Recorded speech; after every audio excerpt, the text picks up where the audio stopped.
klar.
Well, here it is.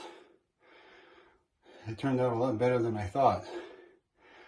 But in case you were wondering throughout the video, I had planned on using a compressor, but that didn't really turn out too well. Only because the generator that I had borrowed wasn't powerful enough to pump up my compressor. So I wasn't able to continue using my my nailer, which I was kind of hoping I'd be able to use throughout this whole project. But yeah, here it is. It turned out, like I said, a lot better than I thought. I wasn't too sure how it was gonna turn out, but it actually does look pretty nice. Yeah, so it was kind of funny. I had to go back to old-fashioned hammer and nail, but you know, that's okay. That's the way they used to do it, but I don't mind doing that at all. So yeah, anyway, so here it is. I'm so glad I got this done, got the ceiling covered, and on to the next project.